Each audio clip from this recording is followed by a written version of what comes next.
여러분 반갑습니다. 자, 디지털 영상 제작 실습 3주차 강의를 하도록 하겠습니다. 자, 이제 3주차가 됐습니다. 온라인 강의를 이제 우리 학교에서는 4월 13일까지 4주차까지를 예측하고 있는데, 지금 코로나 상황이 어떻게 바뀔지는 모르겠지만 아마 4월 13일 날 이후로는 여러분들이 이제 얼굴을 보면서 이제 강의를 할 수 있지 않겠느냐 하는 걸 기대를 하겠지만, 혹시나 강의 시간이 이제 온라인으로 더 지속적으로 변화가 됐다 하더라도, 온라인이더라도 이제 지금처럼 이제 여러분들과 함께 그 이제 온라인에 대한 그냥 일방향성으로 그냥 듣기만 했던 강의를 여러분들이 이제 하나씩 둘씩 팀별로 이제 팀 피칭을 하려면 여러분들의 그 얼굴로 이렇게 얘기를 해야 되기 때문에, 부득이 얼굴을 못 본다고 그러면 줌이라는 프로그램을 통해서 팀별로 여러분들과 뭐 정해진 시간에 맞춰서 팀 피칭을 할 예정이니까, 뭐 만나서 여러분들이 강의실 내지는 교수실에서 여러분들과 피칭을 하나, 화상 채팅을 통해서 하나, 그 부분에 대해서는 상황과 환경에 따라서 여러분들한테 별도로 추진하겠다라는 게 제 생각입니다. 자, 그렇다면 오늘은 이제 지난주 1, 2차 주 때 여러분들이 아이디어를 냈을 겁니다. 그래서 아이디어에 대한 코멘트는 이제 여러분들한테 이제 직접적인 영향력이나 환경들에 대한 디벨롭에 대해서는 큰 의미가 없어서 여러분들 스스로가 아이디어를 내는 걸로 이렇게 과제를 정리를 했고, 그래서 이제 나 이외에 여러 사람들이 더불어서 같이 어, 음, 투표를 통해서 이제 평가를 할 예정입니다. 그거는 이제 우수한 아이디어도 또 있지만, 현재 트렌드를 읽는데 아주 중요한 그 자료가 될 것이다 생각이 듭니다. 자, 그래서 그 다음 주부터 여러분들이 이제 팀별로 피칭 될 때는, 그때는 이제 커멘트와 여러분들과 커멘트를 통해서 계속 디벨롭 발전을 시킬 예정이고, 오늘은 이제 기획에 관련된 부분에 대해서 설명을 해 보겠습니다. 그래서 아이디어를 제출을 하더라도 이 기획서에 준해서 이제 앞으로 팀별로 구성이 될 때는 이렇게 제출을 좀 했으면 좋겠다라는 취지와 함께, 앞으로도 여러분들이 협업해 나가면 이런 부분들이 절대적으로 필요하기 때문에, 제가 제 그 기획을 쭉 설명을 하고, 이제 공개는 아니지만 이제 도산안창호의 기획서를 쭉 여러분들한테 보여줄 예정입니다. 물론 여러분들도 보기만 하고 이제 전파하거나 뭐 이렇게 되면 안 됩니다. 물론 이제 이건 저작권에 걸리지는 않았지만, 그래도 제가 갖고 있는 이런 환경들의 여건들이 이제 유출이 되면 오히려 경쟁에 있어서 이제 오히려 공개가 되기 때문에 후발질이 되지 않을까 생각, 우려 때문에 말씀을 드렸던 내용이고. 자, 그러면 이제 공지사항에 대한 내용에 대해서 여러분들한테 간단하게 이제 고지를 먼저 하고 수업을 하도록 하겠습니다. 자, 엊그저께 이제 지금이죠. 조금 아까 여러분들이 보는 시점에는 아마 일요일 날 때 되니까 아마 이제 한 3, 4일 전이라고 할 수 있겠죠. 지금의 시점에서는 자, 여러분들이 한번 공지사항을 한번 보도록 하겠습니다. 자, 여러분들의 의견들이 쭉 이렇게 있었던 거고, 그래서 이제 여러분들의 수렴들을 철저하게 하고 2주차에 공지사항을 한 번만 더 여러분들한테 얘기를 해보겠습니다. 자, 일요일 날까지죠. 그러니까 29일 날 밤 12시까지 팀을 좀 구성했으면 좋겠습니다. 그래서 팀을 구성해도 좋겠는데, 지금 타임과 시간을 보면, 물론 이제 지금 팀 구성한 팀도 있고, 또 구성하지 못한 팀도 있긴 하겠지만, 아마 팀이 구성되기 위해서는, 여러분들이 이제 명단을 이제 일요일 날까지, 12시까지 이제 알렸으면 좋겠는데, 뭐, 부득이 팀이 좀 디얼이 됐다 하더라도 꼭 일요일이 지났는데 왜 안 내냐를 닥달하지 않겠습니다. 그러니까 뭐, 월요일 날, 화요일 날, 수요일까지도 가능합니다. 그거는 뭐, 구애받지 말고, 대신 12시까지 주면 이제 도움이 좀 될 것이다. 그래서 이제 월요일 날 이제 월요일부터는 이제 팀 피칭하는 예비 단계로 여러분들의 단톡방을 만들어서 팀별로 만드는 거죠. 지금은 갖고 있는 거는 전체 단톡방이고 공지사항을 이용하는 방법에 대한 단톡방이고, 팀별로는 이제 팀별에 대해서 뭐 디스커션이나 아니면 또 코멘트라든지 이런 부분들이나 뭐 팀별로 시간을 잡는다든지 이런 걸로 활용하고, 뭐 여러분들이 팀별로 단톡방을 올렸다고 해서 활용을 전혀 안 할 수도 있어요. 필요에 의해서만 만드는 건 얘기니까.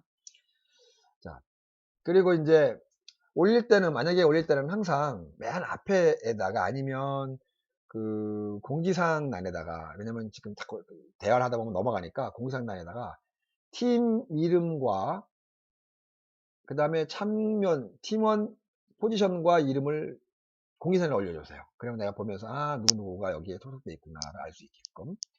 그게 이제 주의사항이고, 두 번째 번호는 이제 이번 주 금요일까지 제작 시놉시스나 아이디어를 56명이 다 올리셔야 됩니다. 물론 이제 좀 일찍 올렸으면 이제 좋겠는데, 뭐 지금 여러분들이 강의 듣고 지금 만들고 아이디어 하는 시간이 있기 때문에, 자, 그리고 금요일날까지 올리고, 과제는 그렇게 올리고, 또한 이제 올리고 난 후에 지금 우리가 전체인 단톡방에다가는 자기의 파일을 올려주는 거죠. 근데 파일 맨 앞에는 자기 이름이 적혀 있고, 그 뒤에는 이번 작품은 내가 카메라를 하고 싶다. 촬영, 미술, 뭐 의상, 조명, 연출, 기획, 제작, 뭐 이렇게 자기 하고 싶은 포즈를 넣어주세요. 그래야지 이제 아까 승은이의 의견에 준하면 이제 그 자기가 팀원을 구성 못했던 팀의 경우는 이제 그걸 보고 초이스를 하겠다라는 거죠. 그래서 토요일 날에 이제 공지가 돼서 이제 투표를 하게 될 겁니다. 투표를 하게 되는데, 토요일 오전 12시니까 그러니까 이제 금요일 날 밤 12시부터 일요일 날 6시까지 이제 계속 투표가 이루어지는데, 이루어지면서 여러분들은 아마 한번 보게 될 거예요. 올라온 것들을 공개할 거니까, 이제 아이디어를 다.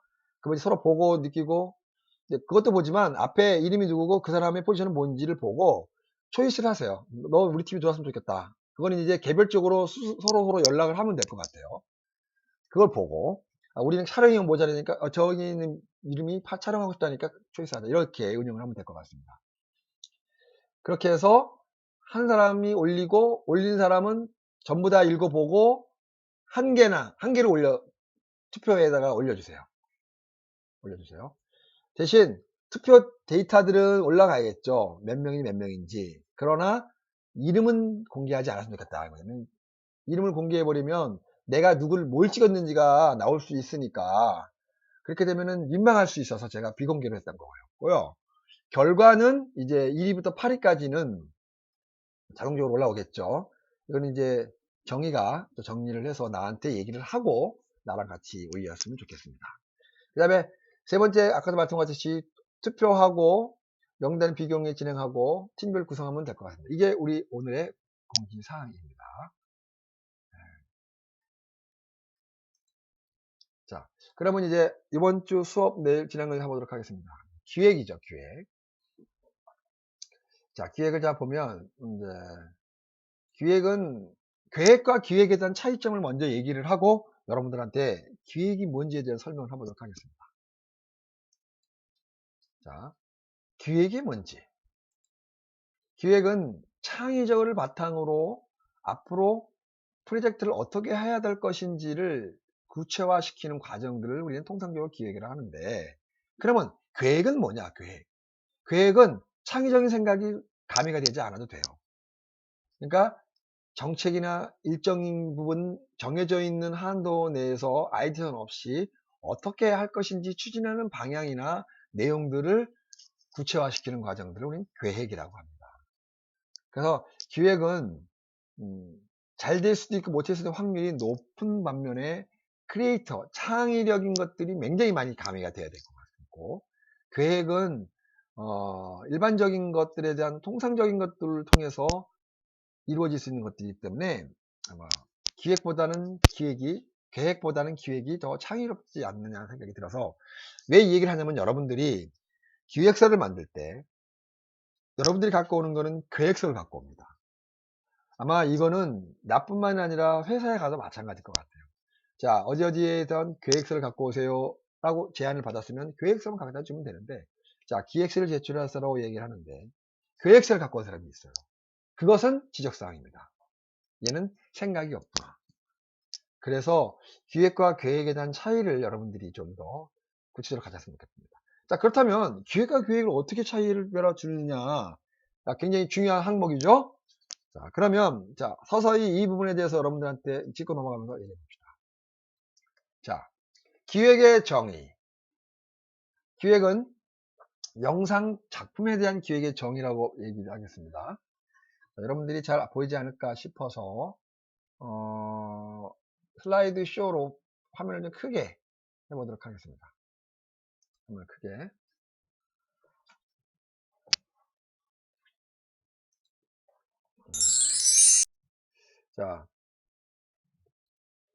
자, 기획의 정의를 보면 영상 기획의 제목, 목적, 추진 방향, 개요, 취지, 특성, 기대 효과, 기본 구성과 세부 내용.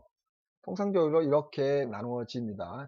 이거는 그냥 일반적인 형태의 유형이고, 이거는 이제 외울 필요는 없고, 아, 이런 게 들어가야 되는구나. 제목, 목표, 추진 방향, 그 다음에 왜 이걸 만들어야 되는지에 대한 이유, 그 다음에 다른 작품이나 다른 기획과의 어떠한 차별화가 있는지에 대한 특성, 그걸 통해서 기대 효과, 어떤 것들을 쫓아할 것이냐. 그리고 기본 구성과 세부 내용은 이렇다. 지금 내가 얘기했던 것은 기본적으로는 들어가줘야 돼요. 근데 간혹 기획서를 제출하는데 제목이 꼭 들어가더라고요. 물론 당연히 그 제목이 들어가는데 대체적으로 어느 부분이 많이 빠지느냐, 기대 효과 부분들이 많이 빠져요. 그 다음에 특성과 기대 효과, 이 부분이 굉장히 약하더라고요. 여러분들 기획서를 한번 써봐서 알겠거나 또 계획서를 써봐서 알겠지만 대부분 웬만한 목적이니 개연이 취지나 뭐 설명들이 다 들어가는데 특성과 기대 효과 같은 부분들이 많이 빠져요. 왜? 여기에서 결정이 나거든요. 정부의 지원작 선정에도 마찬가지고 이런 부분들이 다 특성과 기대 효과에서 차별화를 찾거든요. 이런 부분들이 많이 약하기 때문에 이 부분을 여러분들이 좀 더 신경을 써서 만들어 놔야 된다는 게 생각입니다.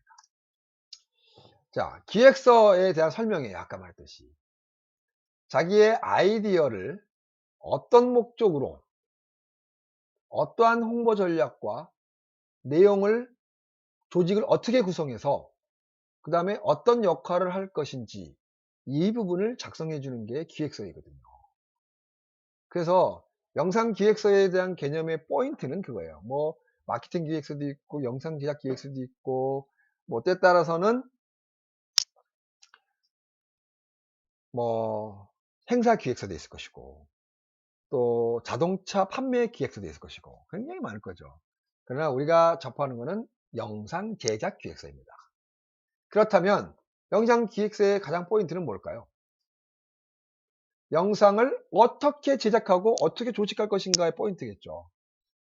그걸 통해서 뭘 얻을 것이냐, 기대 효과. 이 부분을 내가 설명해 주고 싶어서 그 부분이 기대 효과, 어떤 효과를 기대할 것인가를 잘 보여줘야 된다는 게 기획서의 포인트입니다. 그것도 남들이 생각하고 있는 이야기나 남들이 하고 싶어하는 얘기들을 그대로 얘기해서는 차별성이 없기 때문에 그거 참 어려운 일이죠. 저도 기획서를 많이 쓰지만 쉽지 않은 일입니다. 함부로 이렇게 기획 쓴다? 어렵죠. 그래서 기획서의 역할과 필요의 능력에 대한 개념을 설명했고, 자, 기획자의 필요 능력에 대한 설명해 볼게요. 기획에 꼭 필요한 어떠한 것들의 능력이 필요한가. 자, 기획서는 무에서 유를 창조하는 것이 아니라 유에서 유를 창조해야 됩니다. 그래서 정보 수집의 능력이 필요해요. 정보 수집의 능력. 그러니까 처음에 기획서를 할 때는 잘된 작품들, 그러니까 나랑 똑같이 유사한 작품들 10개를 선별해서 그 중에 10개가 어느 거와 장점 2가지씩만 뽑아내서 5개를, 10개를 그대로 열어놓고 공통된 것만 찾으세요. 그렇게 똑같이 해보세요. 그러면 우수한 수집 능력이 됩니다.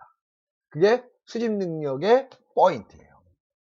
그걸 플레이 능력, 어떻게 계획과 운영과 진행을 할 것이냐. 기획 잘 쓰는 사람이 있어요. 그리고 기획서 너무너무 글도 잘 쓰는 사람이 있는데 추진력이 약한 사람들이 그냥 탁상 공룡식의 기획이 나오겠죠. 설사 그게 실용성이 높고 가능성이 높다 하더라도 그 부분은 아마 여러분들이 너무 잘 알고 있어서 굳이 설명할 필요는 없는 것 같습니다. 또한 분석력, 그리고 문서로 표현하는 능력도 필요할 것 같습니다.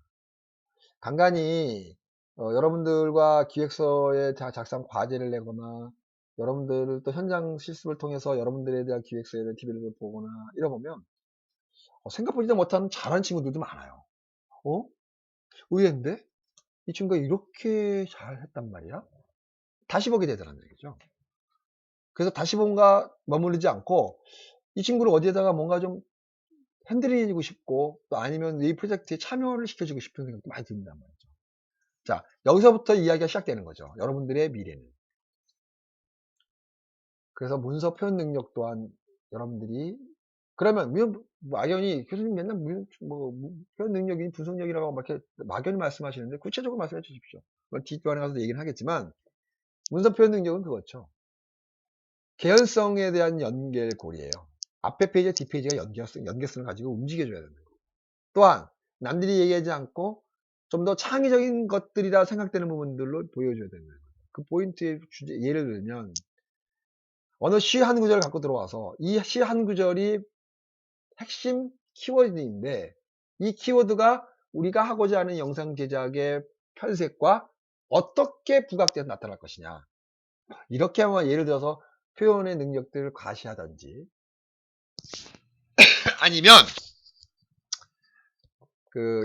폭넓은 상식들 갖고 와서 집어넣든지 그 다음에 언어들이나 이런 환경들, 문장력 이런 것들도 마칭해 넣든지 뭐 이런 거에서 자, 이런 모든 것들은 배우겠다는 마인드에서 시작됩니다. 지금 여기서 기획에서 필요한 능력들에 대한 부분을 설명합니다. 그리고 판단, 상황 판단, 그 다음에 결단, 뭐 이런 것들이 필요한데, 자, 다른 건 여러분들이 이런 거는 사실은 외워야 됩니다. 그리고 그걸 하려고 스스로 옆에서 놓고 따라하세요. 지금은 그렇게 하다 보면 나도 모르는 사이에 나라는 자아가 성립이 되고, 내 스타일과 나름대로 나이가 추구하고자 하는 전체 흐름이 딱 보이게 됩니다. 그러면 그 사람은 그걸로 가는 겁니다. 그 다음에 기획에 필요한 자질. 아까 강조한 것 같이 정말 강조를 많이 했던 내용 중에 하나죠. 창의성, 아이디어의 발상. 여러분들한테 1주차, 2주차 때 56명 전원에게 공이 다 아이디어를 내고 또 그 아이디어를 통해서 2주차 때는 또 디벨롭을 하라고 제가 주문을 내는 이야기는 여러분들한테 고생을 시켜서 하고 싶어서 그런 건 아니고 그만큼 창의력과 아이디어가 중요하다는 얘기를 하고 싶은 거예요. 제가 전체적으로 쭉 훑어보는 봤는데 아주 섬세하게 디테일하게 하는 친구도 있고 또 간략하게 내용만 정리하는 친구도 있는 것 같습니다. 자, 그렇다면 너무너무 길다고 해서 다 좋은 건 아니고 짧다고 해서 또 집약도 좋다는 건 아닙니다. 근데 제가 입장에서 제가 만약에 클라이언트나 또 제작자라고 그러면 간단명료하게 적성이 딱 되어졌는데 여기에 훅 하고 가는 경우는 30% 밖에 안 돼요. 좀 더 구체화시켜서 구체적으로 정리를 하거나 상식들을 많이 발동시키거나 방향을 만들어서 딱 제시하는 그런 부분들로 더 능이 많이 가죠. 디테일하게 더 이익이 많다는 뜻의 개념의 창의성을 말씀드린 거죠. 자, 창의성 말고 독창성이죠. 창의성은 창의 아이디어의 발상인데 아이디어는 좋으나 독창성이 없다고 그러면 남들이 했던 방식과 그대로 아이디어만 집어넣었다고 그러면 그 아이디어는 죽은 아이디어거든요. 나만의 뭔가에 보여주는 특성을 보여주는 것이 독창성이거든요. 그럼 나는 뭐에 독창성을 걷었을까? 뭐 예를 들면 그 누구는 그 친구 딱 생각하면 그 친구는 스포츠를 되게 좋아하더라. 야구 되게 좋아하더라. 그 친구는 야구가 장점이에요. 야구 그럼 그 친구 생각나는 것처럼. 근데 생각은 나는데 물어보면 나만큼밖에 못 알아. 그러면 금방 식어버리는 거죠. 저 친구는 열정만 있을 뿐이야.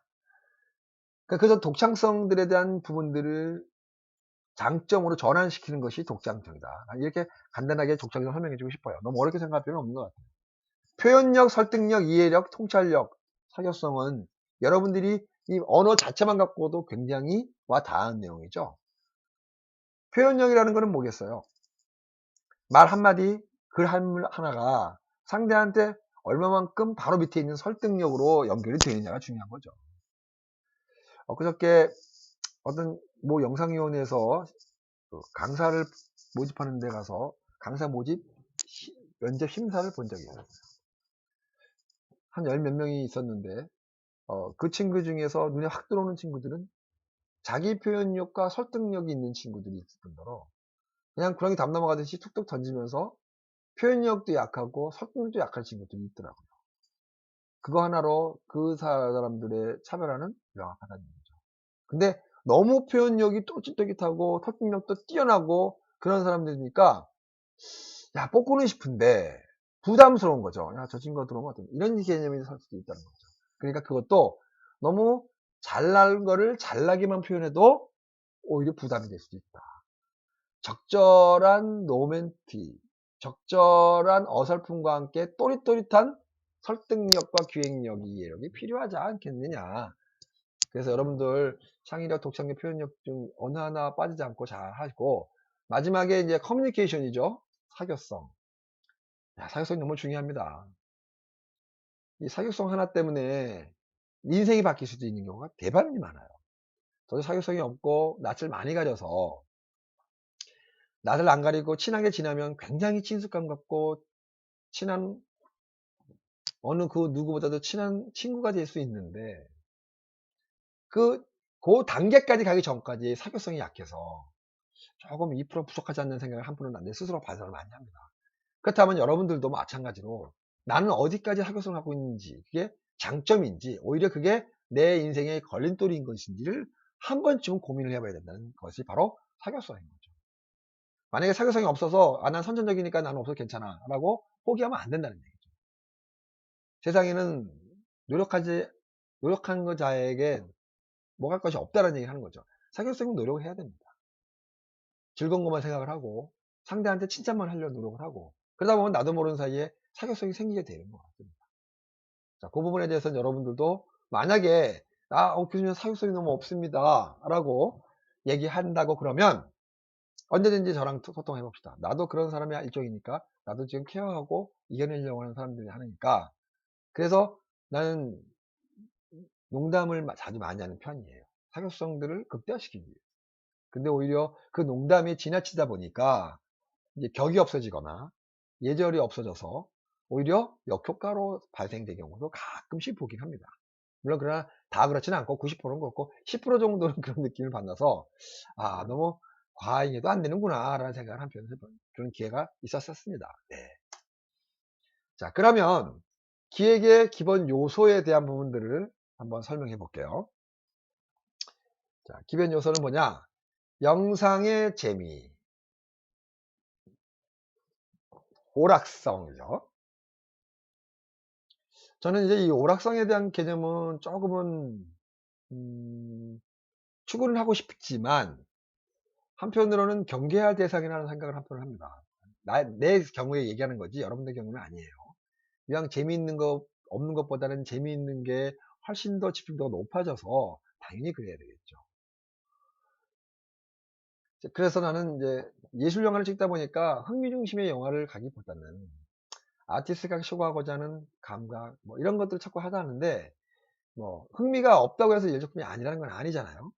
그런 거를 또 흥미와 재미와 예술성을 같이 겸비한다면 그것 또한 금상첨화다. 네, 이 말을 좀 여러분들 전달하고 싶습니다. 자, 그렇다면 어떤 계층의 유저에게 전달되어지는지를 먼저 파악이 돼야 되죠. 그래야 영상에 재미가 있죠. 50대 할아버지, 60, 70대 할아버지들한테 아이돌 가수 누군데 어때요? 재밌어요? 라고 얘기를 해보세요. 전혀 공감하지 않기 때문에 재미 하나도 없는 상황이 돼버립니다. 그래서 그 부분에 대한 부분들을 여러분들이 염두해 두시기 바랍니다.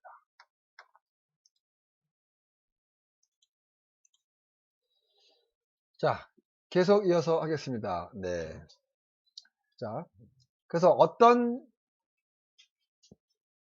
여기는 게임이라고 했는데 어떠한 영상, 게임, 또 어떠한 재미를 추구할 것인지에 대한 부분들을 고민해야 되고, 또 재미와 유저가 어떤 환경을 갖고 있는지를 체크하는 부분이 가장 좋은 것 같습니다. 자, 그 다음에 이제 두 번째는 시장성이죠. 유저, 어떤 사람들이 이용할 것인지, 자, 어떠한 재미와 어떤 환경들을 줄 것인지, 또 공통으로 좋아하는 요소는 뭐지? 이건 트렌드에 대한 검색이죠. 상황에 따라서 환경이 바뀌었다고 해서, 어, 그러진 않아요. 예를 들어서, 어, 똑같은 연령대도 나름대로 여러 사람들의 환경들이 바뀌기 때문에, 그거는 언제, 어느 때, 누구, 어떻게 하는지에 따라서 바뀌기 때문에, 어,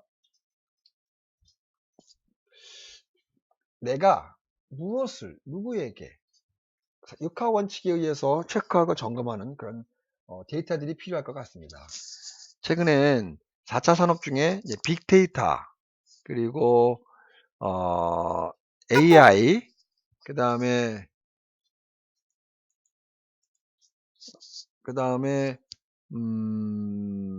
방금 이제 블록체인, 음, 여러 가지가 있는데, 사실 우리 학교는 이제 AI 중심 대학이 됐고, 우리 학교 전교생에게 AI와 관련되어진 자기 전공과 연계성을 가지고 학생들한테 강의하고 그거를 사회에 가서 써먹었으면 해주겠다는 게 교육 목표로 재선정이 됐었어요. 굉장히 좋은 반응입니다. 미래지향적이죠. 그래서 그것 때문에 이제 지금 저희의 학교도 붐 업돼 있는 상태고, 전 국가에서도 지원을 많이 받고 있는 중이긴 합니다만, 자, 그런 것처럼 이제 AI 중심 세상에서 여러 환경들이 만들어지고 또 근데 하더라도 어, 연령에 따라서나 또 그 사람이 살아가는 환경에 따라서 다 바뀔 수 있기 때문에 그 유저를 개발을 하고 이용자나 시장성을 파악하고 분석하고 통찰력 있게 무언가의 창의, 거기에 맞는 창의를 제시해 줘야 되는 거죠. 그러기 위해서 시장 조사가 필요하다. 굉장히 중요한 포인트이긴 합니다.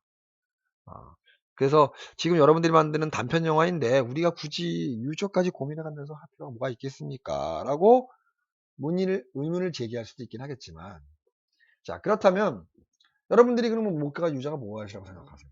난 질문을 하고 싶은데 지금 질문을 못하지만 답변을 못 듣겠지만, 저는 그렇게 생각해요. 우리가 만드는 단편 영상의 주 타겟은 각종 영화제의 심사위원단이나 전문가들이라 우리 타겟이에요. 왜? 그들이 초이스를 해주기를 원하고 기대하니까. 그렇다면 그들이 어떤 유형들을 좋아하겠습니까? 그렇게 고민을 하면 어떻게 만들 것인지에 대한 플랜이 쫙 나오게 되겠죠. 그렇죠? 그런 고민을 좀 해볼 것 같다고 봅니다. 또한 기획서를 만들었는데 너무 허무맹랑하게 만들어놨다. 제작이 과연 가능하시냐? 불가능할 수도 있다. 실현 가능성에 대한 고민을 해야 된다는 얘기죠. 실현 가능성에 대한 고민.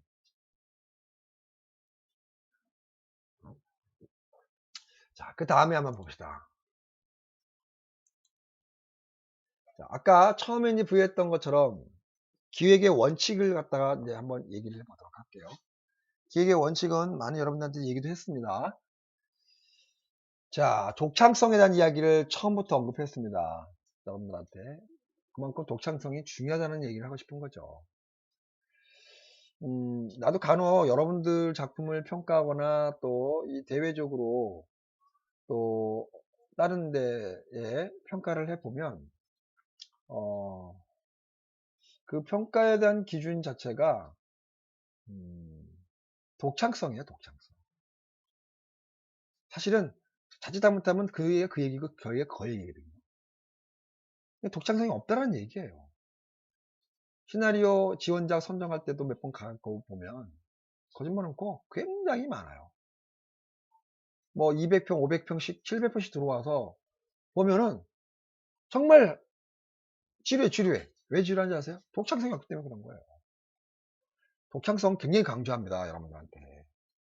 참고상으로 이건 비밀 얘기합니다. 비밀 얘기라고 여러분들한테 말씀드리고 우리끼리만 합시다. 4월 3일까지 CJ에서 지원하는 지원작이 4월 3일까지 지원 마감입니다. 여러분들 여러분들끼리만 알고 누가 제가 얘기했다면 안 됩니다. 말고 CJ에 가서 여러분들 지금 작성되어진 시나리오를 좀 서둘러 쓰는 팀이 있다면 제출하세요. 그러면 선정이 되면 작게는 몇백만 원부터 몇천만 원까지 지원금으로 여러분들이 작품을 찍을 수가 있습니다. 찍을 수가 있어요. 제가 이렇게 얘기하는 거는 눈치를 좀 아셔야 됩니다. 보안상 때문에 절대 얘기는 못합니다만 아마 득이 되지 않을까 생각이 들 것 같습니다.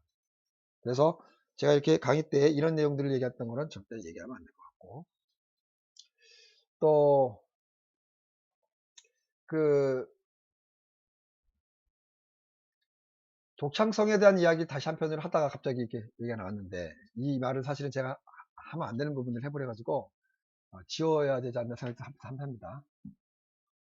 고민해 보겠습니다. 지우도록. 자, 그 다음에 목표를 부여해야 된다. 목표. 유저에게 이해 가능성. 조금 아까 이제 편집할 때 요거를 좀 자를 텐데 좀 튀어더라도 이해해 주세요. 여러분들한테 공개하지 않아야 될 그 비밀을 공개해서 그걸 없앴다.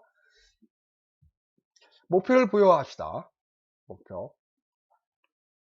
유저에 대한 주제와 작가의 의도, 그 다음에 주어진 캐릭터의 목표.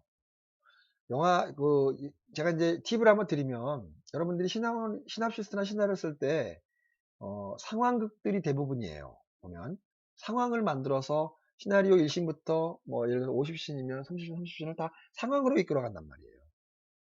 근데 집중도가 선택과 집중에 있어서 굉장히 몰입되어져 있는 영화들을 보면 다 캐릭터 중심의 영화예요. 그러니까 상황 중심은 캐릭터 중심에 의해서 상황이 딸려오는 거죠. 근데 좀 더 어설프거나 좀 집중도가 떨어지는 작품들을 가만히 보면 상황으로 안 가고, 아니 캐릭터 중심으로 안 가고 상황으로 간다는 거죠. 그렇기 때문에 여러분들 상황 중심의 중심의 스토리텔링이라기보다는 캐릭터 중심의 스토리텔링과 시놉시스를 만들면, 시나리오를 만들면 상황보다는 좀 더 단편 영화는 집중도가 높아질 것 같아요. 저는 그렇게 해서 잘된 영화들 하나를 훑어보면 상황 영화보다는 캐릭터 영화 중심의 영화들이 주를 이루고 있더라고요. 작년에 대학영화제에서 대상들을 받았던 영화들을 보면 전부 다 캐릭터 중심의 영화죠. 뭐 아빠에게부터 뭐 여러 환경들을 보면 뭐 조만간 여러분들한테도 또 이제 단편 영화들 몇 개를 보여줄 거예요. 보여주면서 그래서 이제 캐릭터 중심의 캐릭터의 목표를 설정하고, 그 다음에 캐릭터 목표가 그 씬의 목표냐 아니면 전체 흐름의 마지막에 대까지 목표냐 정해야 될 거고, 그 다음에 마지막에 기대 효과를 나름대로 작성해 놓고 그 기대 효과에 의해서 어떻게 여기에 접근했는지에 대한 부분들을 명시해야 됩니다. 그 부분이 가장 중요한 포인트예요. 그 다음에 다음, 자, 인터페이스, 몰입감, 감정이입, 그 다음에 영상에 대한 규칙, 이런 부분들. 자, 이 영상의 안에 들어갔을 때 여기는 이제 편안함의 즐김으로 얘기를 했지만, 저는 이제 편안함보다는 이거야말로 이제 극한 상황 연출이거든요. 내가 이 영화를 보게 되는 목표의식이 맞게 되는지에 대한 부분들을 인터페이스 형태의 유형으로 넣어주라는 거예요. 공간이라는, 그러니까 영화적 공간도 되고 프레임이라는 공간 안에다가 넣어주라는 얘기예요. 근데 지금 내가 이제 어렵게 얘기해서 여러분들한테 설명하기 어려울지는 하겠지만, 프레임이란 공간의 의미는 그거예요. 여러분들이 만들어낸 영상들이나 또 때에 따라서는 여러분들 말고 다른 분들의 경우 영상을 들어보면 이 안에 프레임에 들어가 있는 영상이나 바로 옆에 있는 현실의 영상이나 몰입감 없이 차별화가 없다면 이 프레임 영상은 죽거든요. 그건 다시 말해 독창성도 없을 뿐더러 영상 속의 또 다른 환경의 분위기를 못 만든다는 얘기예요. 몰입이 떨어진다는 뜻이죠. 앞에 말한 몰입. 그래서 인터페이스, 영화적 공간으로 만들어줘라. 그러면 당연히 몰입감이 생길 수밖에 없죠. 그리고 몰입감이 생기니까 어때요? 감정이입이 될 수밖에 없어요. 이렇게 몰입감과 감정이입이 딱 되는 순간 뭐가 생기느냐? 그 뒤에 누가 카메라를 쳐다보고 NG를 내도 그게 안 보여요. 몰입감은. 그런데 몰입감이 없거나 감정이입이 없는 영상이 돼버리면 어떤 영향이 생기느냐?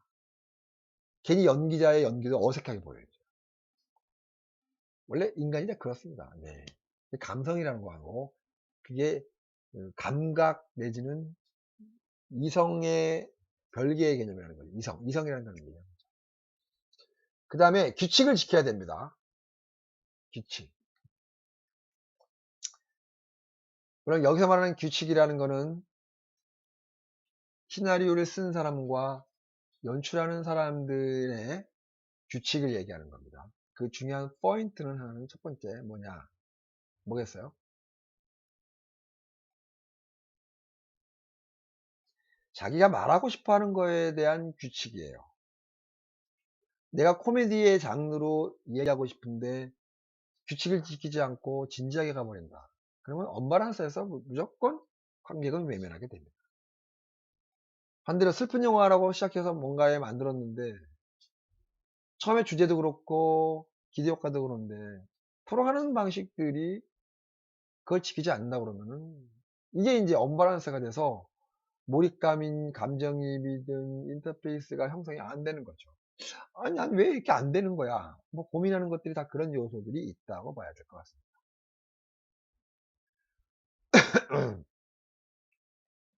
자, 그렇다면 기획의 프로세스 중에서 어떠한 방법으로 어떻게 갖고 인지에 대한 이제 내용들을 한번 설명해 볼게요.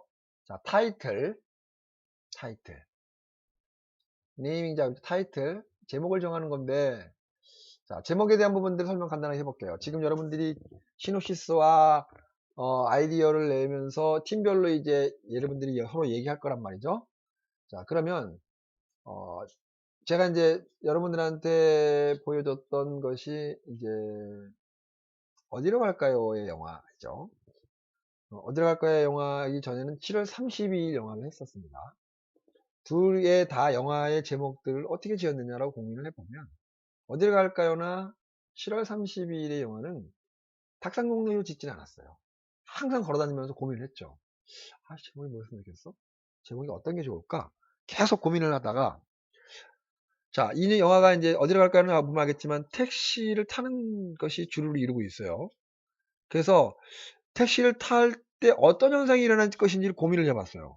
그리고 그거를 체험하기 위해서 택시 운전 자격증을 따고 제가 혼자 공부를 해서 또 일주일 동안 교육을 받아서 1인 택시 기사를 하자라고 마음먹고 OK 택시에 가서 택시 운전을 하기 시작한 거예요. 물론 OK 택시 사장이 친한 분이라 이제 아이 뭐 멋진 경험을 해봐 하고 보내줘서 이제 갔어요. 그때 얻은 게 타자마자 스님이 타더라고요. 가슴이 떨리죠. 한 번도 태워본 적이 없는데. 그때 제가 한 얘기가 어디로 갈까요? 라고 제목을 진 겁니다. 아, 네. 뭐 숙대로 가주세요. 아, 네. 숙대로 가겠습니다. 가고 있었던 거예요. 나도 의식하지 않는 환경 속에서 태어난 말이 어디로 갈까요? 아, 그래. 어디로 갈까요가 나름대로 괜찮을 것 같다. 라고 생각을 했는데 그것만 하기에는 너무 무의미한 것 같아. 그래서 또 하나의 작품과 고민을 했죠.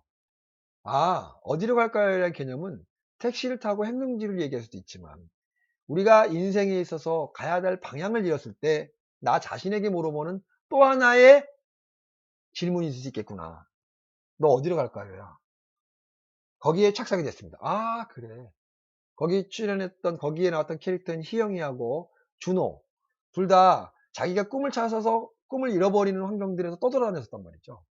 그래서 그들이 살아가는 인생의 목표를 정해주기 위해서 나 자신에게 던지는 말 어디로 갈까요? 라고 의미를 부여했더니 이 어디로 갈까요의 제목이 처음에는 뭐야 무슨 뭐 택시 운전사 말하는 말이 한마디에 그걸 집어넣어 라는 그 의미 없는 제목이 의미 깊어지게 되더라고요. 그 순간 그 영화가 더 애착이 생기게 됐고 그 순간 그 안에 들어가 있는 희영과 준호의 캐릭터가 내 머릿속에 계속 남아있는 거죠. 저들을 어디로 보내야 될까? 저들을 어떻게 마지막을 세워줘야 될까? 저 캐릭터 둘이를 어떻게 세워주는 것이 곧 내가 관객들에게 무엇을 하라는 하나의 언지다. 그리고 내 목표다. 기대 효과다라고 나름대로 고민했던 거예요. 그래서 어디로 갈까 제목을 쳤던 거고. 7월 30일의 영화의 경우 마찬가지죠. 고민을 많이 했죠. 굉장히 고민해요. 그 제목을 정하기 위해서 한 100개는 썼어요. 100개. 문, 달 그림자 엄청 많이 썼어요. 그 다음에 뭐 언더 막 굉장히 많이 썼어요. 여러분들이 이제 퀴즈 문제가 뭐 있었지만 여러분께 아니고 이제 다른 학년들 거기에서 나오는 게 말랭이 언덕이에요. 말랭이. 이 말랭이 언덕은 우리가 상상 속에서 만들어 놓은 단어야 단어. 그리고 그 말랭이 언덕을 찾아서 헌팅을 다녔죠. 쫙. 그리고 찾은 게 7월 30일 영화 나오는 말랭이 언덕이에요. 그 안에 7월 31일 날 딸과 헤어지는 아버지의 말에 나 내일 올게 라고 답변했는데 어린아이는 달력을 보고 32일이네 라고 외쳤을 때 주변 사람들은 32일? 급한 어린아이한테 바쁘고 희망을 잃지 않기 위해서 그래 30일 올게 갔던 아버지가 15년 동안 돌아오지 않았다는 거죠. 그래서 내용 첫 번째 30일 두 번째 괴롭고 힘들고 마지막 자기의 남자친구 같은 느낌의 남자와 함께 밤을 보내면서 외쳤던 말이 7월 32일이라는 단어예요. 야 7월 30일 어딨니? 라고 질문을 했을 때 없지. 너한테는 없지만 나한테는 있다. 참 의미심장한 이야기로 부각됐던 제목이었던 거죠. 7월 32일. 그렇죠. 그 누구한테는 30일이라는 날짜는 없겠죠. 그러나 그 캐릭터 안에 있는 그 캐릭터의 꼬니미한테는 그 7월 30일이 있었던 거예요. 왜? 32일 날 아버지가 돌아왔다는데 지금까지 오지 않았기 때문에 얘는 32일만 계속 평생 기다리고 있는 거죠. 마지막 라스트 언덕에서 말랭이 언덕을 딱 잡았을 때 그때 7월 32일째 돌아온 아버지하고 만나죠. 죽어서 만나죠. 이런 이야기인 것처럼 7월 영화의 제목과 영상의 제목은 의미가 깊이 담겨 있어야 된다는 생각을 갖고 있어요. 개인적으로 저는. 기생충. 최근에 칸 영화제에서 아카데미에서 대상을 받았던 작품인 기생충도 보십시오. 전체 작품의 흐름을 보면 왜 이 영화의 기생충이란 말이 느낌이 오잖아요. 기생하잖아. 그죠? 자, 제목은 이것처럼 의미심장한 내용이 전체 흐름을 대변하는 타이틀이라기 때문에 다른 데 찾지 말고 내용에서 찾으라는 얘기죠. 내용 찾다가 내용이 없으면 의미를 부여시키고 그 내용에다가 중간중간 넣으세요. 7월 30일은 어디로 갈 것 같아? 저는 이 미드를 넣었습니다. 중간에. 제목을 정해놓고 제목과 관련된 씬들을 만들어 넣었습니다. 그렇게 하는 방법도 있지 않겠느냐. 자, 타이틀. 그리고 테마, 제작 의도, 작가가 전하고 싶어하는 메시지. 타이틀을 고민을 많이 하고 타이틀 속에서 뭔가를 찾고 타이틀의 의미를 부여하면요. 테마, 제작 의도나 작가의 메시지는 자연적으로 나오게 됩니다. 왜? 타이틀을 고민하다 보면 내가 관객을 위해서 뭘 하려고 하지라고 고민을 하게 되거든요. 당연히 나오게 되죠. 그러면 타겟 당연히 나오죠. 누구한테 보여줄 건데? 아버지한테? 40대 중반의 중년들한테? 10대 소녀들한테? 암 말기 환자들한테? 이런 여러 가지 환경이 나오겠죠. 사실은 타겟만 정해도 스토리텔링이 이어갈 수도 있는 포지션도 되게 많아요. 기획영화나 산업적인 산업영화들은요, 대부분 다 그 기획영화 속에서 타겟을 먼저 선정하고 작품을 만든다고 합니다. 어떻게 보면 현명한 방법이긴 하죠. 왜? 산업 영화이니까. 저는 이제 예술 영화라서 그거까지는 안 갑니다. 자, 그 다음에 이제 5번째를 넘어가서 이제 서브 컨셉들을 어떻게 잡을 것인지를 한번 봅시다. 배우의 이미지요. 제 이미지. 조연과 주연의 캐스팅 설정하고 인물을 분석합니다. 아까 서두에서 처음한테 얘기했지만 지금 여러분들이 시놉시스와 함께 작품의 디벨을 바르는데 팀별로 모여서 고민을 하면서 계속 제 이 강의를 들으면서 얘기를 할 것 같아서 제가 좀 도움이 되라고 계속 여러분들한테 이야기를 좀 하고 있습니다. 자, 방금 카톡이라는 말 잠깐 떴습니다.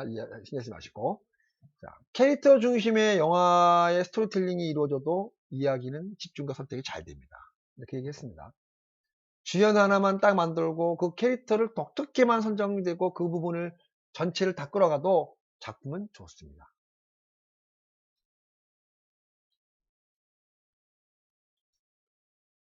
또한 두 번째는 비주얼에 대한 이미지 문제예요.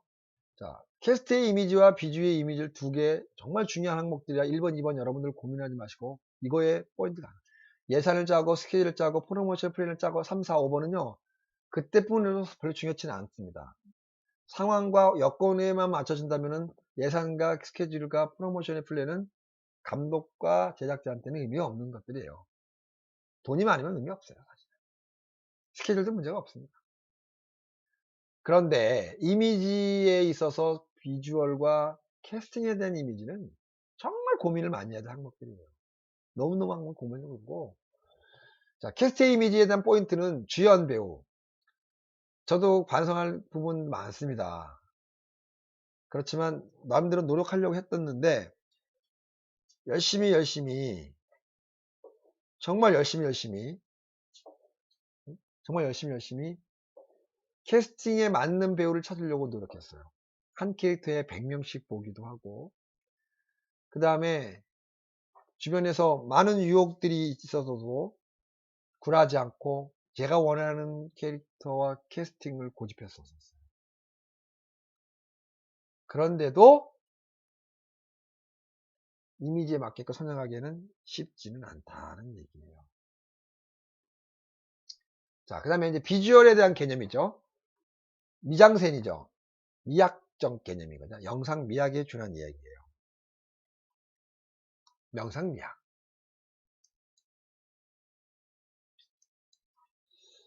자, 비주얼에 관련된 다시 한번 얘기해 보겠습니다.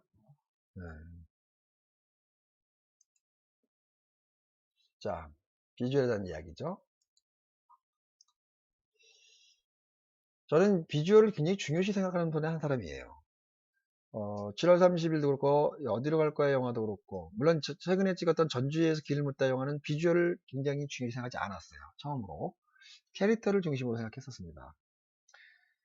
그렇지만 물론 이제 각종 영화들이 다 특징과 성격에 따라서 달라졌기 때문에 비주얼을 포인트를 줘야 되느냐 캐릭터를 포인트를 줘야 되느냐의 차이가 있긴 하겠죠. 제 개인적인 생각은 비주얼을 중심으로 가는 영화들의 경우는 미장센들을 많이 요구를 했고 미학적 측면 접근을 많이 했습니다. 그리고 한 컷 한 컷 찍을 때마다 그 안에 들어가 있는 소도구, 대도구, 심지어는 카메라 구도, 워킹, 배우의 바라보는 방향, 시선, 표정 모든 것들에 대한 비주얼들을 하나둘씩 체크를 명확하게 해갔습니다. 물론 영화가 리얼리즘이 강조되는 전주에서 길을 묻다 같은 영화의 경우는 상황이 다르죠. 그거는 상황극으로 캐릭터 중심이 아니라 상황 연출로 갔기 때문에 비주얼을 굉장히 많이 배제했어요. 오히려 비주얼의 미장센 때문에 배우들의 감정선이 깎일까봐 그냥 숨겼죠. 뭐 그런 역할의 여러 환경에 따라서 비주얼이나 그런 캐릭터의 이미지들이 이렇게 수시로 바뀌어진다. 똑같은 시나리오로 10명의 감독들한테 나눠주고 찍으라고 그러면 절대 똑같은 영화 나오지 않습니다.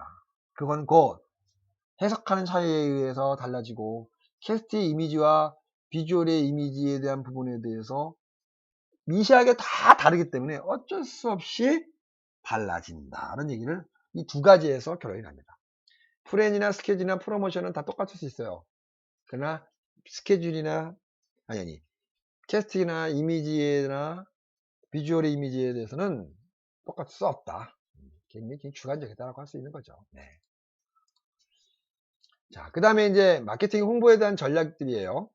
이제 뭐 어떻게 개봉할 것이냐. 자, 여러분들한테 이제 이거는 이제 너무 개괄적인 부분이고 차별화 전략, 타겟 설정, 홍보 전략, 세일징 포인트, 작품 발표와 시사회 이런 얘기가 나오는데 자, 이런 얘기도 중요하고 이런 얘기들은 아마 여러분들이 책을 보면서 너무 잘 알았을 것 같은데 경험담을 얘기 한번 해보면 자, 최근에는 우리 우리가 만들었던 작품들도 좀 개별적으로 생각을 해줬으면 좋겠어요. 예를 들면 여러분들 작품 중에 완성도가 있다고 싶다거나 또 나름대로 제 욕심이 많거나 이렇다면 인디 스토리 그 다음에 그 많은 배급사들이 있어요. 그래서 학교 작품만을 위해서 만들어낸 작품도 있습니다. 그거에 대해서 적극적으로 여러분들이 배급 계약을 하세요. 그럼 그들이 알아서 배급을 해줄 수도 있고 사실 저는 옛날에 내가 학과장이었을 때는 배급부를 만들어서 우리 학교 학생들 자체적으로 우리 한 두세 사람이 전담을 해서 우리 과의 학교 거를 전부 다 해외 영화제, 각 영화제에 통으로 계속 내고 싶었었어요.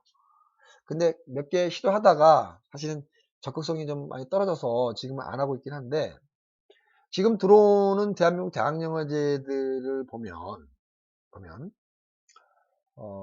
배급사에서 들어오는 편수가 400편, 300편이 넘어요. 그들이 그 한 해, 그 전 한 해 만들어 놓은 워크숍 작품들 모아서 통으로 이렇게 다 배급을 합니다. 그걸 보고 우리는 추이를 하겠지만 그런 것들처럼 그런 배급 전략적인 상황들 시켜하고 본인도 개입요소를 내기도 하고 사실은 지금 만들어진 이번에 단편 영화는 딱 두 군데일 것 같아요. 영화제나 아니면 실험 영화제도 많이 영화제지 그 일반 영상제라고 볼 수 있죠. 두 군데라고 볼 수가 있을 것 같습니다.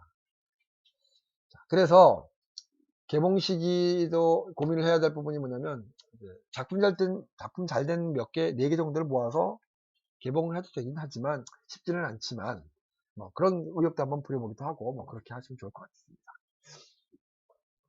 그 다음에 작품 발표회나 시사회는 여러분들이 매번 하는 영화제 자체, 우리 학교 자체 영화제에 참여하면 될 것 같습니다. 자, 그 다음에 이제 판권에 대한 부분들과 그 과정에 대한 전반적인 흐름들인데 이거는 이제 우리 여러분들이 지금 단편 영화나 단편 영상제 영화에 해당되는 사안은 아니라 그냥 간단명료하게만 그냥 훑어서 얘기해 볼까요? 극장 판권, TV 방영권, 비디오 판권, 미디어 이용 배급, 상품, 사운드 트랙, 음악 판권, 이런 것도 여러 가지 환경이 있겠죠? 그 다음에 원작 이런 거는 전혀 관계가 없고 저작권에 대한 문제이죠. 이 문제만 한번 거론하고 가봅시다. 저작권. 최근에 여러분들한테 보여줬던 영화 어디로 갈까요는 제 영화고 제가 돈 들어서 만들었던 제 재산인데 배급사에 가서 배급사가 캔들 미디어에게 넘기는 바람에 내 맘대로 유튜브에 올릴 수 없어요. 나는 올릴 수 있을 줄 알고 올렸는데 저작권에 제재를 받았어요. 저작권 걸린다. 나는 감독이고 내가 내 작품의 컨텐츠를 갖고 있는데 판권이 넘어가 버리니까 아주 피곤해졌어요. 난 판권에 허락하지도 않았거든요. 그렇지만 그들한테서 보호해줘야 될 것이 이제 우리는 제작비를 보호받지 못했어요. 그들은 이제 여러 영화들이 CD로 만들어서 배급되었고 지금 네이버나 IPTV에서 상영되고 있는 영화이기 때문에 유튜브에 올라오면 이제 저작권에 걸리는 걸 같기 때문에 아마 그랬던 것 같아요. 그래서 그 부분에 난 적극적으로 인정을 해서 내 작품이지만 이제 유튜브에 못 올리고 비옴에다가 이제 여러분과 보게끔 올려놨습니다.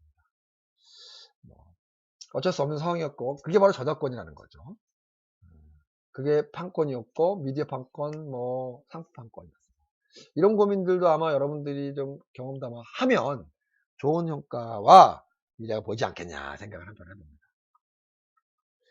자, 지금은 이 시간에는 이제 한 20여 분 남았는데, 자, 그동안에 여러분들한테 기획서에 대한 설명과 지금 아이디션을 내고 있고 시놉시스 시나리오를 쓰고 있는 데 도움이 되게 하기 위해서 아이디어 발상이나 어디에다 중점을 주고 좀 했으면 좋겠는지에 대한 부분들을 쭉 설명했습니다. 자, 지금부터는 이제 도산 안창호의 기획서를 보면서 여러분들 설명을 할게요. 자, 도산 안창호는 철저하게 저작권이 나한테 있고, 또 이거를 유포하거나 유출을 하면 여러분들이 저를 죽이는 행위인 것 같습니다. 난 여러분들한테 오픈을 시킬 예정이긴 하나, 여러분들한테만 오픈시킨 거지, 이 배운 거를 다른 사람들이 이 아이디어를 가져가거나 포맷을 갖고 가면 그거는 저작권에 져야 됩니다. 물론 사실 공개를 안 하려고 했었는데, 뭐 여러분들한테 공개하는 것이 더 득이 될 것 같고, 뭐 좀 더 희생을 보더라도 뭐 그런 취지에서 설명한 거니까 여러분들이 그 배려에 이해를 해줬으면 좋겠습니다. 자, 도산 안창호의 기획설 분석을 간단하게 해볼게요. 자, 처음에 여러분들한테 이제 도산 안창호에 대한 이야기를 설명했죠. 자, 가제는 도산이라는 거예요. 타이틀을 도산이라고만 적었어요. 이것도 아마 엄청나게 바뀌었죠. 많이 바꿨어요. 굉장히 많이 바꿨죠. 가제라고 아직도 하고 있습니다. 도산 안창호. 시나리오 내용은 한 버전으로 보면 조금씩은 빼고 대대적으로 버전만 보면 20번을 넘게 고친 것 같아요. 30번? 횟수도 기억이 안 납니다. 아직도 배급사와 투자사의 시나리오들이 전전긍긍하고 돌아가는 게 있습니다.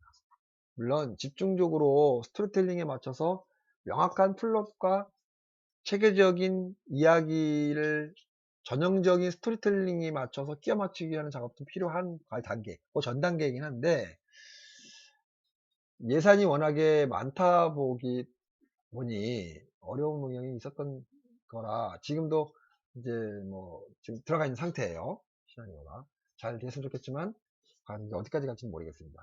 자, 제목. 이 안에는 제작자, 기획자, 각본, 감독, 촬영까지 정도 타이틀을 적었으면 좋겠다. 자, 그 다음에 이제 이 제작진에 관한 배경, 그리고 여기는 이제 헤드라인을 하나 넣어봤어요. 시대 지도자가 없는 공백의 시대에서 새로운 영웅이 등장했다. 그 이름은 안창호다. 이렇게 써봤긴 하겠지만 뭔가 2%가 부족하다는 느낌을 받죠. 물론 만족도에 의미한다고 그러면 평생 만족한 거는 없을 거라고 생각합니다. 만족하는 그 순간 작품을 만들지 말거나 이 업계를 떠나야죠. 영원히 숙제인 거예요, 그건. 자, 그렇다면 헤드라인을 걸었으면 헤드라인 느낌이 와야죠. 확. 근데 뭔가 좀 더러워져. 2% 부족하게 수정이 돼야 될 항목인 것 같긴 합니다. 그 다음에 이제 제가 구상했던 내용은 작가의 의도의 말이었죠. 스승이시죠? 영원히 스승입니다. 그리고 독립운동가로서 무력으로 독립운동하는 여러 환경인데도 불구하고 무력이 아닌 펜과 사상과 가치로 또 다른 한편으로서의 사상으로 독립운동을 하신 분이시죠. 그래서 도산 안창호 선생님은 다른 안중근이나 유관순 뭐 이분들처럼 뭔가 이렇게 튀거나 이러진 않습니다만 그 사상가로서 전 세계에 대한민국이 독립국가라는 거를 그렇게 외치고 다니면서 자립정신과 사상으로 말해줬던 독립운동가이긴 합니다. 물론 나중에 옥에 갇혀서 또 밖에 병으로 돌아가시긴 했지만, 그래서 강남 홍판에 가면 도산공원이 있죠. 도산 안창호 선생님을 기르기 위해서 국가에서 만들어준 터전이죠. 그래서 이제 그걸 지금까지 이제 이어오고 공원으로 만들어서 지금 기념관으로 활용하고 있는 중인데, 그에 대한 나의 작가의 생각들을 넣었어요. 난 이런 얘기를 도산 안창호 선생님의 작품을 통해서 보여주고 싶다. 이렇게 얘기했던 내용 중에 하나입니다.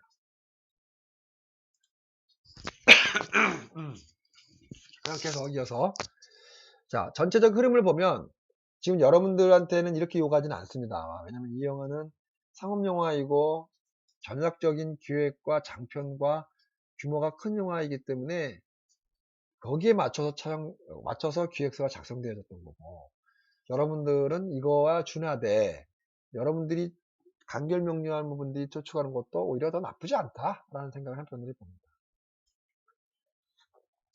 자, 첫 번째 단위는요. 자, 이렇게 그 개요와 환경을 만들었죠. 작품의 개요. 작품이 누구고 감독은 누구고 언제부터 할 것인지. 개봉 시점은 지금 21년 10월로 연장이 됐어요. 지금 옛날에 사용됐던 것들인데 여기에 참여하는 우리 학생들도 많죠. 여기에서는 메인만 나왔기 때문에 안 나오지만 이제 영화가 상영이 되고 작품이 되면 작품에 참여했던 친구들의 경우는 그만큼의 타이틀부터 여러 가지 환경들에 대한 혜택을 받지 않겠냐 하는 생각을 한편에 해보긴 합니다. 그 다음에 이제 기획 의도와 목적에 대한 부분들을 명확히 놨어요. 자, 밑에 기획 의도나 기대 효과들 이렇게 넣긴 했지만, 시놉시스 넣었지만, 이거를 읽기에는 좀 부담스럽단 말이죠. 그래서 헤드라인 같은 느낌을 간략 명료하게 넣었던 거죠. 목적. 간단하게. 자, 한번 예를 한번 들어보면, 현대 스토리와 역사의 내용을 대중으로 사로잡는다? 약하죠. 수상과 상은 되게 많습니다. 되게 약합니다. 그 다음에 한국의 정세에 맞도록 대중영화의 가능성을 느껴집니다. 이렇게 하는 것 같아요. 설득력이 좀 없어요. 그리고 이 부분은 우리 자체적으로 해결해야 할 숙제이긴 합니다. 그 다음에 스토리텔링을 이렇게 시놉시스를 넣었는데 이렇게 시놉시스를 쓰면 보기가 너무 꽉 차기 때문에 읽기가 싫을 거예요. 자, 이럴 때마다 중간 소 타이틀들 하나씩 붙여주는 것도 나쁘지 않습니다. 소 타이틀 이렇게 하나씩 붙여주는 게 오히려 보는 사람을 하여금 쉽게 눈에 들어오게끔 만들어주는 부분이라고 할 수 있게 하겠습니다. 그 타이틀 붙여서 이용했으면 좋겠습니다. 그 다음에 이거는 이제 안중근 작품을 더 극대화시키기 위해서 현실적으로 일어나고 있는 1909년부터 1945년까지에 일어난 일들에 대해서 쭉 적어봤어요. 이렇게 한 겁니다. 이렇게 연도별 정리를 해줘야 도산한 창호의 전체 스토리텔링들을 어떻게 이끌어갈 것인지에 대한 개념이 서기 때문에 이 기획서에다가 올려서 그 부분에 대해서 설득력 있게 요구를 하려고 했던 것입니다. 자, 그 다음에 이제 선두에 빨리 시선을 제압해서 투자사나 배급사들이 초이스를 할 수 있게끔 만들기 위해서 바로 캐스팅부로 넘어갔습니다. 이제 지금 여태까지 만들었던 영화는 예술 영화이기 때문에 캐스팅에 대한 비중도 그렇게 크진 않았는데 규모가 100억 정도 수준으로 가게 되면 표준 비중이 엄청 크죠. 캐스팅이 누구냐에 따라서 아무리 시나리오 좋다 하더라도 캐스팅이 누구냐에 따라서 배급사와 투자사가 좌지우지 됩니다. 거꾸로 스토리가 좀 애매해. 그런데 캐스팅이 너무 빵빵해. 그래버리면 여지없습니다. 바로 투자 및 배급이 결정된과 동시에 그 시점에서 시나리오가 완전 전문가한테 바뀌어지게 되죠. 그런 것들이 있기 때문에 아마 이 등장인물들을 초입에 딱 넣는 거였다고 할 수 있긴 하겠습니다. 자, 여기서 말하는 이강혁, 윤시원, 안창호, 민영감, 또 안혜원 이런 부분들이 쭉 나오게 되는데 주요 인물들만 넣었죠. 여기 그러면 그래서 이제 이 영화의 몰입감을 강경하게 투자 유치를 하기 위해서 사실은 김수현이는 가격이 너무 세서 공유를 매니지먼트 숲에다가 요청을 드렸었어요. 작년에. 근데 시기가 안 맞았던 거죠. 그때 당시 때 개봉했던 영화가 정유미 씨와 주연을 하게 된 1982년생 김지영이라는 영화였었어요. 그 영화가 한간에 굉장히 말이 많았죠. 근데 배우가 그거를 대변하다 보니 공유 씨도 그렇고 정유미 씨도 그렇고 작품의 후반적인 것들을 생각하기가 싫었던 것 같아요. 그 타임이 제가 전달했던 타이밍하고 맞물렸던 거죠. 연이 아니었던가 볼 수 있겠습니다. 그래서 한 달 정도의, 2달 정도의 여유를 가지고 고민을 하다가 공유 씨와 정유미 씨가 시나리오를 보고 고민을 했지만 환경이 안 맞아서 접었던 케이스 중에 하나입니다. 그 다음에 뭐 강동원의 경우는 아직 캐스팅 들어가지 않고 물망에 올려놨었습니다. 송중기. 자, 이 네 사람 중에 한 사람이 이강혁이라는 타이틀의 캐릭터가 캐스팅만 된다고 그러면 이 영화는 그 즉시 시동이 바로 걸리는 것 같다. 이게 우리나라의 현실입니다. 그래서 이제 이재훈이까지가 이제 고민을 한 상태였었던 거였고, 자, 윤시원 역에는 한효주가 있었는데, 막판에 정유미 씨를 캐스팅이 들어가고 배수지 씨를 캐스팅을 하면서 한효주가 너무 사극에서는 성공하지 못했던 경향이 많다. 회화부터 시작해서 오히려 도시적인 현대에서 빛을 발하는 배우다 해서 한효주 씨는 물명에 올라왔지만 뒤로 넘겼던 기획 중에 하나의 이미지입니다. 자, 지금 제가 여러분들한테 캐스팅에 대한 부분들을 이렇게 설명해 주는 부분들이 있다면 그 캐스팅이 어느 사람과 어디까지 연결이 됐고 어떤 환경까지 비치게 되는지까지 조율을 가면서 분위기와 환경들을 맞춰가면서 하라는 취지에서 설명됐던 내용이죠. 네. 그리고 수지 씨는 지금 캐스팅에 의뢰를 해놓은 상태인데 JP인데 지금은 아직도 요청을 하고 있는 상태가 아닙니다. 정유미 씨하고 공유 씨의 캐스팅이 딜레이 되는 후에 고조를 맞추기 위해서 배수 씨는 지금 물망에 올라와 있고 컨택을 할 생각을 갖고 있습니다. 자, 건축학개론과 도리화가 보이는데 건축학개론에서는 국민 여배우로 순수한 여배우로 부각되었었는데 도리화가에서 그 빛을 발하지 못했기 때문에 지금도 뭐 배우로서는 엄청난 파워력을 갖고 있는 배우 중에 하나야. 그래서 현재는 캐스팅 진행 중이긴 합니다. 만약에 안 되면 차선책이 뭐냐. 물론 이 문채원 배우한테 미안한 얘기는 하겠지만 차선급 정도로 선정해 놨습니다. 그 다음에 안창호 역에는 하정우에 대한 개념을 넣고 아빠도 공연을 넣긴 했습니다. 정우성, 이 배우들도 캐스팅 되면 매우 좋습니다. 하정우 씨의 경우에는 본인이 배우이자 감독으로 했기 때문에 현장에서는 감독 행세를 한다 합니다. 부담이 돼서 조금은 부정적인 생각을 하고 있습니다. 차인표는 이제 제작사인 기획 감독님께서 하셔서 저는 적극 반대입니다. 절대 안 됩니다. 라고 하시는데도 그래도 예의상 올리긴 했습니다. 그 이외에 일본 역에 적절하게 맞는 배우, 이미지 캐스팅이죠. 유승용? 야, 엄청난 캐릭터를 갖고 있죠. 일본 순사나 일본 앞제비로 아주 정형한 이미지를 갖고 있습니다. 그리고 조진웅은 문영감이죠. 일본 사람이 아니라 까메로 조용쿠로 서브로 해주는 배우들이 다 있죠. 오달수. 나름대로는 이제 캐스팅과 연계하지 않고 이미지로만 캐스팅했던 케이스라고 볼 것 같습니다. 1번, 아니, 여기서는 수면역은 중국 드라마의 중국 배우들이에요. 이거는 이제 중국 자본을 유치시키고 투자를 유치시키기 위해서 중국인들을 출연시켰던 케이스 중에 하나인 거죠. 자, 유해진 씨는 하이브라스 굉장히 잘 나가는 배우입니다. 하이브라스의 경우에는 뭐 지금은 이제 2년 3년 전 얘기지만 조선한창호에 공동으로 투자를 하고 싶다라는 의지까지 밝혔던 하였는데 그때 당시 때 조선한창호 기념사업회에서 문제를 제기하는 바람에 쉬었죠. 그러다 보니까 그 의지가 상해졌죠. 우리가 부정적으로 안 할 거라 생각했던 것이 아닌데도 불구하고 그렇게 전달이 돼서 자, 그 다음에 이제 장태우 역의 배성우 여기에서 캐스팅되었던 배우들은 대체적으로 보면 현재 한간에 아주 잘 나가는 배우들입니다. 이거는 이제 호화 캐스팅이라고 할 수도 있다고 볼 수 있을 정도로 잘 나가는 배우들이에요.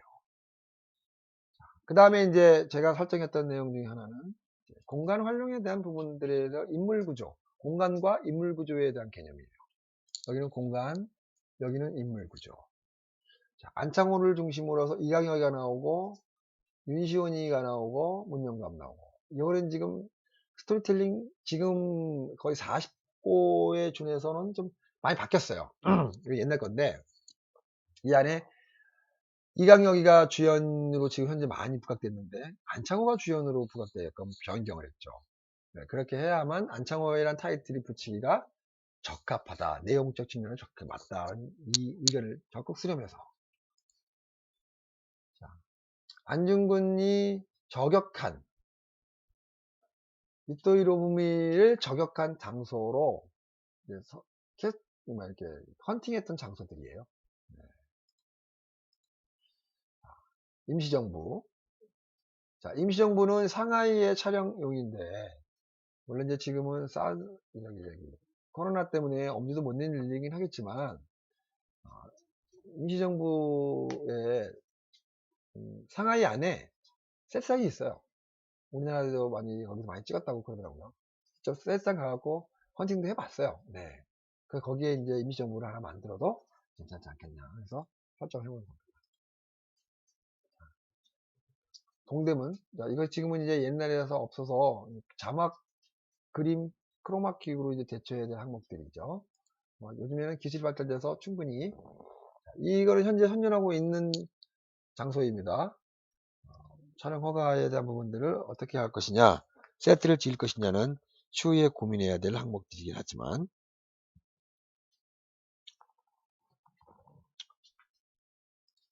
지금 여기에 나오는 모든 항목들은 시대적 흐름에 맞춰서 성장되어진 영화 속의 상징적 의미와 소도구와 인물과 배경이온 거죠. 그러니까 예술영화에서 추구하고자 하는 상징성의 의미나 이런 부분들하고는 좀 더 별개의 개념이라고 접근하고 생각하면 될 것 같습니다. 연출 컨셉에 대한 부분들을 간단하게 설명해 볼게요. 연출 컨셉에 대한 개념은 저는 이제 상징적인 연출들을 많이 하는 상황이긴 해요. 미장센에서 상징을 찾고, 인물에서 상징을 찾고, 행동 하나, 소품 하나에 의미를 부여해서, 이 영화적 기법이라고 하죠. 그런 것들을 좀 많이 넣기 때문에 상징적 연출을 강조했던 거. 그 다음에 독립운동이라는 거. 우리나라의 흥행성격의 영화들을 가만히 보면 전쟁에 내지는 이렇게 역사적으로 어려움이 많은 시대적 흐름에 의해서 영화들이 많이 나오죠. 많은 세계 사람들이 한국민들을 어떻게 보냐면 역경이 참 많았던 나라라고도 하죠. 우리는 정말 전쟁도 많았고 일제강점기에다가 진짜 100년, 200년을 살고 보면 진짜 물고 뜯기고 엄청 힘든 나라라고 볼 수 있어요. 그러다 보니까 사건도 많고 사연도 많죠. 남북을 소재로 한 영화는 무조건 대박이다라는 정도로 화제가 너무 많이 되어 있어요. 그러다 이걸 해외에 나가고 나면 재미가 없어지죠. 왜? 공감이 안 가니까. 그런 거 하나의 일환으로 독립운동가는 그런 시점에서 굉장히 이 영화의 핵심일 것이다. 포인트죠, 포인트. 그리고 이제 전반부에는 긴장을 시키고 후반부는 영혼을 남기겠다라는 그 기본 컨셉 아래 어둡고 색깔을 어둡게 묘사를 하고, 그러니까 일정 강경기에 관련된 부분들의 의미에서 전체적으로 약간과 이미지를 어둡게 갈 예정인 것 같고, 그건 내 의지예요. 그건 이제 미장센을 추구하고자 하는 그동안의 과정 중에 하나의 연장선이라고 보면 될 것 같아요. 저는 그렇게 영화를 만들어 갖고 취재를 했기 때문에.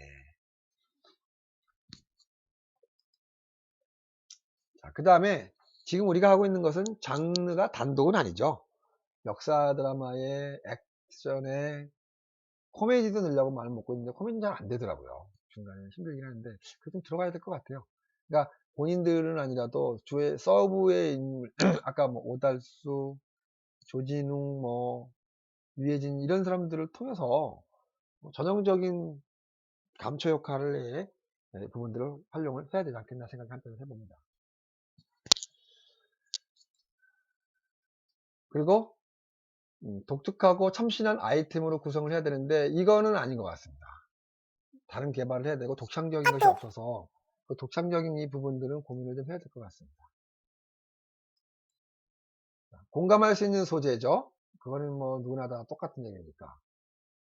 그 다음에 4K로 촬영을 하려고 그러는데 뭐 6K, 뭐 9K까지 나왔다는데 그것도 한번 고민을 좀 해보지 않을까.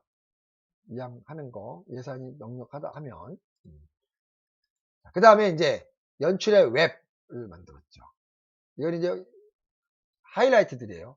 외형적인 측면에서 역사와 액션 영웅 드라마인데 내면적인 것은 이건 이제 명확하진 않아요. 이건 이제 실패예요, 실패. 내면적인 측면은 휴머니즘적 좀 접근, 그 다음에 새로운 미래에 대한 대한민국의 다시 자리매김, 그 다음에 역사의 재해석, 이런 부분들이 내면적인 거라고 봐요. 지금이 그게 뜨겁잖아요. 일본과의 관계에서 나타나지만, 소재적 측면은 앞의 과거의 역사죠. 그리고 반성과 애국심을 일으킨. 그래서 애국심이라는 걸 뭐라고 하죠? 액봉이라고 하죠. 액봉. 한국에서 개봉하는 영화들 중에 애국심을 자극시키면 먹고 들어갑니다. 그래서 액봉, 마약 같은 느낌이라고 해요. 애국심을 막 불러일으켜주면 웬만한 관객들도 다 거기에 넘어가서 그렇다고 얘기합니다. 그래서 애국심을 마약으로도 많이 활용한다 라는 얘기를 합니다. 네. 자, 연출의 이미지를 가면 보면 도산을 중심으로 해서 한번 여러분들도 한번 이런 걸 작성해 가면서 내 시나리오나 내 아이디어가 제대로 적용되어져 있는지를 체크하라는 측면에서 여러분들한테 말씀을 드렸던 내용입니다. 여운을 남기거나 자아 성립하고 독립을 만들고 행복한 생활을 만들 것이다.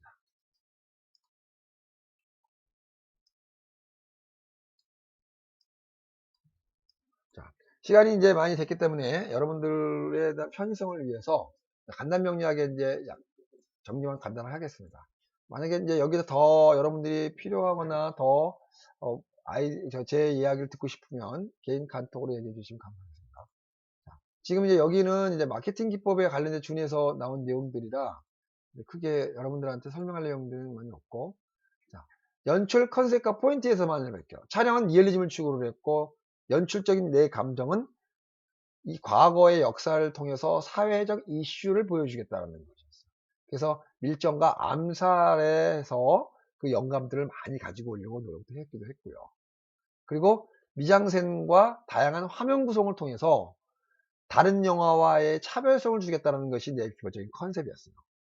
그래서 앞으로 만약에 예술영화가 아닌 상업영화를 할지라도 나는 과거에 여러분들이 설명했던 것처럼 어디로 갈 거나 7월 30일 작용이 되었던 이 영상의 배치와 3분의 1 기법에 의해서 철저하게 그 부분들에 대해서는 중간중간에 계속 보여줄 것입니다. 의미를 부여시킬 것이고. 그게 제 영화 연출의 컨셉입니다. 제 영화 연출의 컨셉은 3분의 1 기법과 다양한 화면 구성 미장센의 상징적 의미입니다. 3분의 1 기법의 적용과 상징성에 대한 부각, 두 가지입니다. 자, 이것이 이번에 여러분들 수업 중에 과제, 퀴즈 문제, 과제가 아니라 퀴즈 문제로 나갈 것입니다. 퀴즈를 맞춰주세요. 내 이 영화의 컨셉은, 교수의 감독 영화의 컨셉은 3분의 1 기법 적용과 미장센에 있어서의 상징성의 부여 두 가지입니다.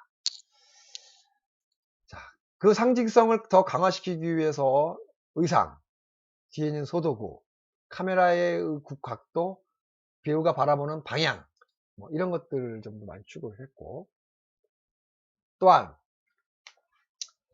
색감의 톤은 모노톤은 전반기, 암흑에 대한 건 백색, 결말은 세피아 쪽의 흐름을 좀 더 깔려고 노력을 하는데 그게 많이 리얼리즘이 뭐 저촉이 된다면 아주 미세하게 할 생각도 갖고 있습니다.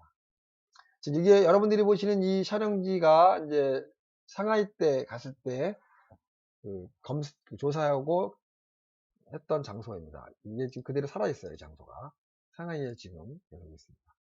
자, 여기는 이제, 북촌의 마을에서 만들어지는 한옥마을들인데, 여기는 이제 전형적인 세트장을 빌려서 사용되어지는 부분들입니다. 마케팅 분석에 대한 관심에 대한 부분들이나 또 나머지에 대한 이 부분들은 음, 뭐 나중에 또 추가적으로 시간이 있으면 더 지속적으로 설명을 할 예정이고, 오늘은 여기까지 제 3주차 강의를 마치도록 하겠습니다.